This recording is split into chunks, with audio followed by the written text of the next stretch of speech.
CoreWeave is in the spotlight partly because of unusually high options activity this past week, which is likely driven by optimism it can potentially benefit from the growing artificial intelligence boom, leading bulls to hold on in hopes of a rebound, following a relatively moderate retracement on low volume over the past few weeks.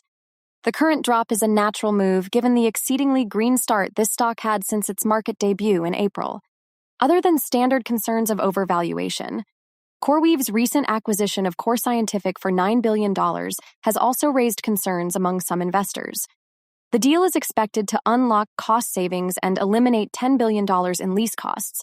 However, it may not add profits to CoreWeave's bottom line in the short term, making a deeper retracement like this a possibility during the summer if more investors lose confidence in the short term.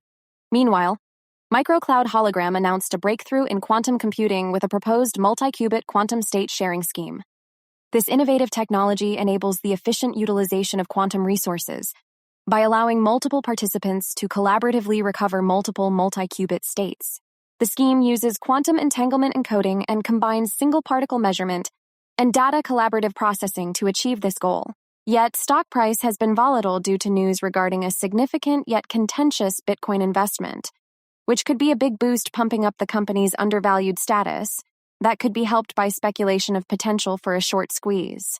On the other hand, dilution and reverse splits could be a real concern if the legitimacy of the Bitcoin holdings and the impact of potential share offerings are called into question. Next is Mink Therapeutics, a stock hyped up from a published case study showcasing complete remission in a metastatic testicular cancer patient following their iNKT cell therapy called AGENT-797. The patient received a single infusion of AGENT-797 alongside nivolumab and achieved complete clinical, radiologic, and biochemical remission, with no evidence of disease over 2 years later. The treatment was well tolerated, with donor iNKT cells detectable up to 6 months post-infusion, and no signs of cytokine release syndrome or graft-versus-host disease. According to Dr. Benjamin Garmezi, Assistant Director of Genitourinary Research for Sarah Cannon Research Institute, this case exemplifies the powerful potential of iNKT cells in treating challenging cancers. Given this news and expectations of more trial data releasing in the near future, speculation surged about a possible buyout. Not to mention, Mink Therapeutics is also exploring other applications for AGENT-797, including graft-versus-host disease and severe pulmonary inflammation. However, caution remains because of its current cash position. And this is still a biotech, after all. Highly volatile.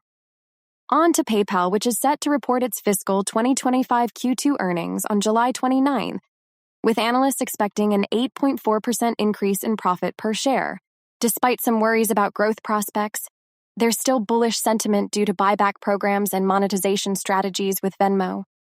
The reason a bearish outlook on growth has been taking hold is because there have been concerns around more mainstream adoption of stablecoins and payment solutions from companies like Coinbase and Circle. For more on stocks and crypto, follow Ascencore. Thanks for watching and have a nice day.